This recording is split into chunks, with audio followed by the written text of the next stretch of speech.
Hello, my name is Dr. Amy Belcastro, and welcome to Ed 535 Program Planning for Adult Learners.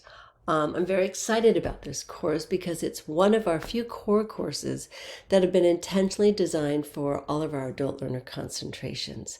So based on that, you will know that I did some very intentional design in this course around the principles of andragogy. Some of you have taken courses already on adult learning theory, and if you haven't yet, you'll be introduced to that in this course, and you'll dig much deeper as you continue. For those that have had those courses, you will have an opportunity to really start applying that information here. So let's go ahead and jump right in.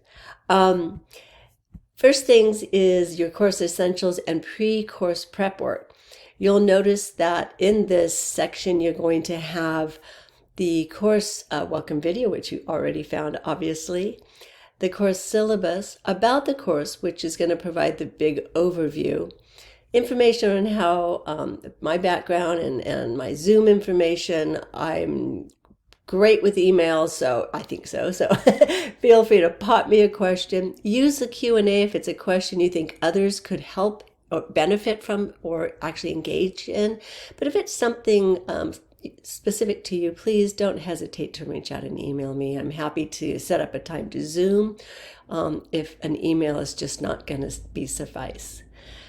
How to check your grades and see feedback. This is going to be a course that is developing a new skill. So skills and knowledge we teach very differently. This is a combination of both. The way we teach it differently in skills, you need a lot of practice and feedback. Practice and feedback. It's like learning an instrument, right? We have to be willing to be bad at something in order to get good at something.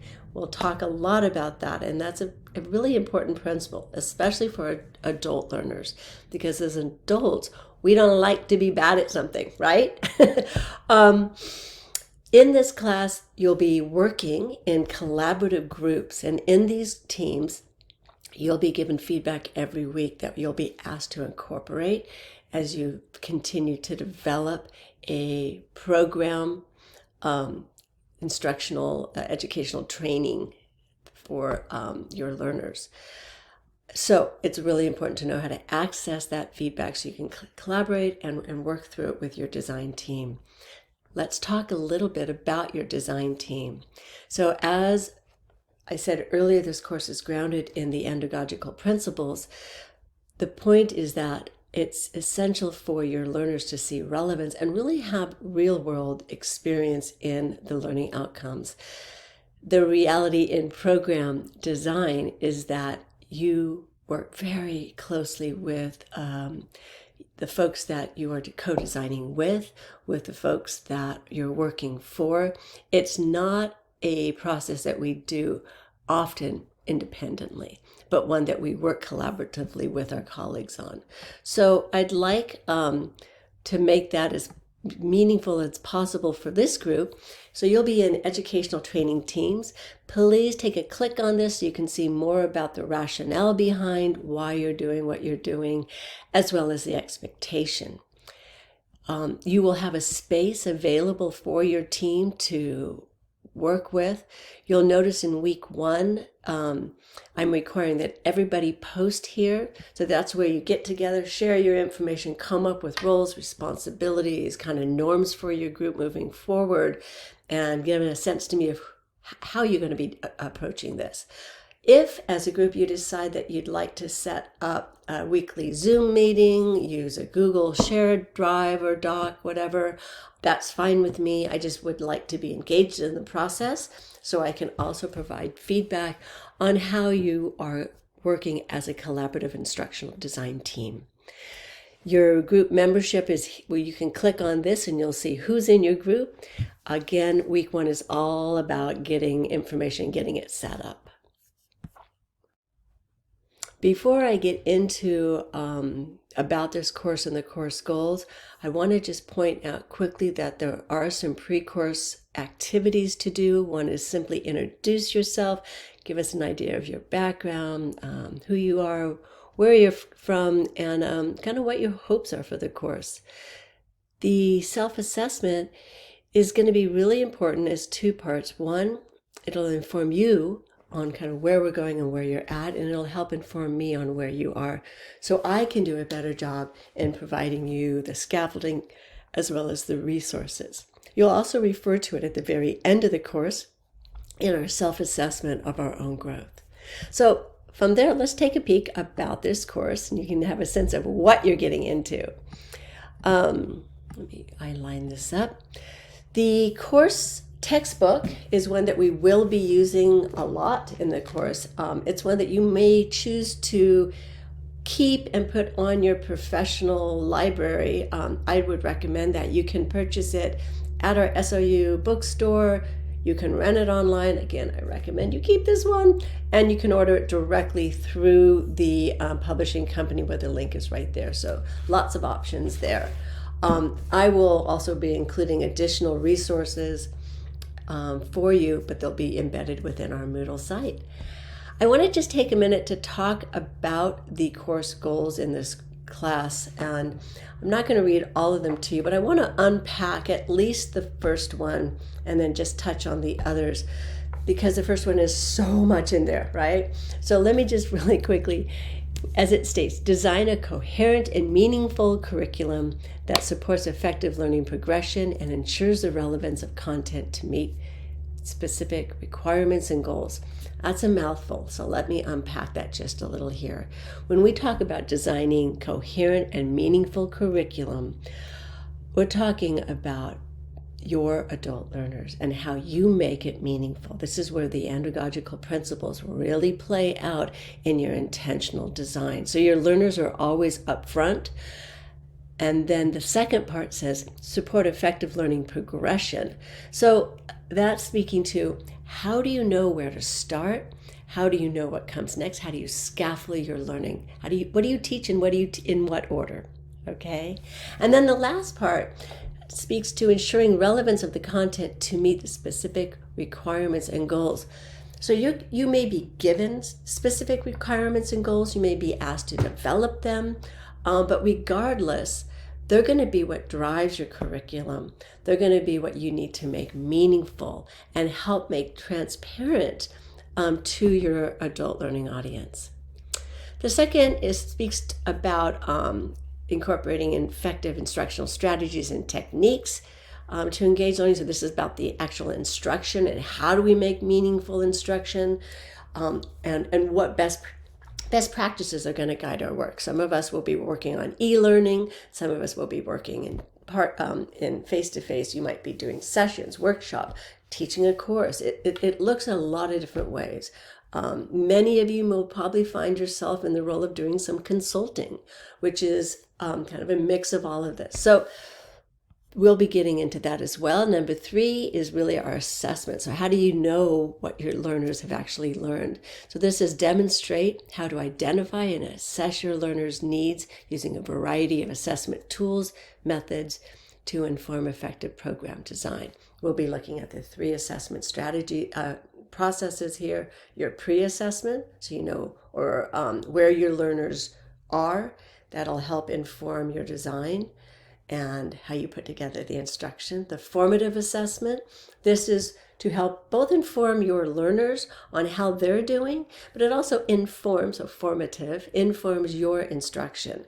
So at every single instructional moment, you have objectives that help meet your goals. So touch points along the way that you want your learners being able to know and do.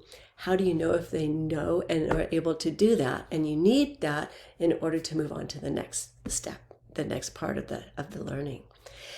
And then the last one is integrating adult learning theories and training principles into your program. So everything's going to be about how do we do this specifically to adult learners, which is why we have separated this course, because andragogy is very different than pedagogy. One is for children and one is for adults. And it's the learning theories of how our learners approach learning, how they're motivated, that really makes such a difference in this process. You can take a peek at each week on your own. You'll see that within each week, you'll be working with your collaborative teams to design, with your educational teams, to actually design programs for adult learners. And I'm going to talk a little bit more about that when we go to our syllabus. Again, I'm not going to go through and read the entire syllabus to you, but I do want to point out a couple pieces here that I think will be helpful. So there are basically two assignments that we'll be working through. The Explore forums, so an opportunity, and this is something you do individually, that you really do explore individually through your professional lens the materials and topics and questions that we're dealing with every week. You'll be asked, there'll be a prompt. A lot of times the prompts have many, many choices. So I ask you to really think about what is relevant to you. What questions come to your mind? And lean in on the pieces that, you're most curious about. This is something that you've had in other courses. The initial post is always due on Thursday, and you're asked to respond to at least 2 of your colleagues by the following Sunday. Pacific Standard Time, 11 p.m. is for all of the different assignments, and that's consistent with all your courses. The other part of the course is the collaborative practice.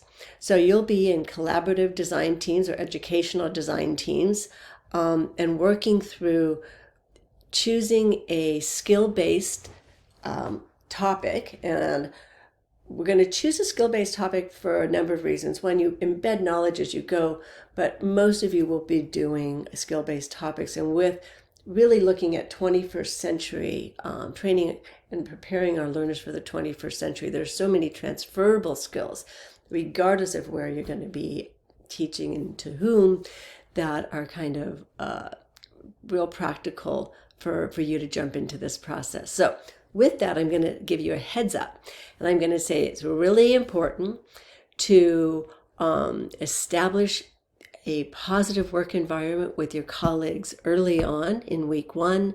And you'll see I'm going to ask you to choose something that's really relevant, but also something you know something about. So let's not choose a skill that you know nothing about. You don't have the time in a 7-week course to do that kind of research to prepare to teach something that you don't have the background in. So you're going to be in teams. You're going to find a common skill that everyone has a pretty good understanding on.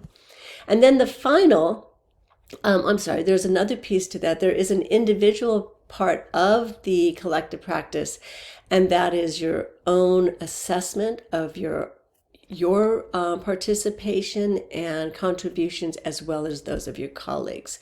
And those happen periodically throughout the course. I will reach out to folks that are struggling or meet with teams that are having a difficult time. But for the most part, again, very real world life, this is a normal and an expected part of the design process is how do you work with an educational training team. So again, I'm happy to provide guidance there as well. And then the final is 15% of the grade. This is where you put your entire program design, having been given a lot of feedback along the way. And I'm going to take a minute and go through exactly what that looks like for you. The last part is a self-assessment and essay. Again, that's individual. You'll go back to your pre-assessment. You'll have a chance to reflect on that. So my friends, that is pretty much what makes up the course. Let me go through a little more details of the actual assignments themselves. The final program design proposal. So what you'll be doing in your teams, in your design teams, is starting from being asked by a stakeholders or boss, whatever, to design a training program, which includes introduction and description. So this would be something you would present to stakeholders. We'll start with the needs assessment and your target audience. So again, the learners are the key focus. going into our goals, objectives. You'll provide the details, what methods, what's needed, the actual assessment plan, as well as all the materials. So we'll have fun.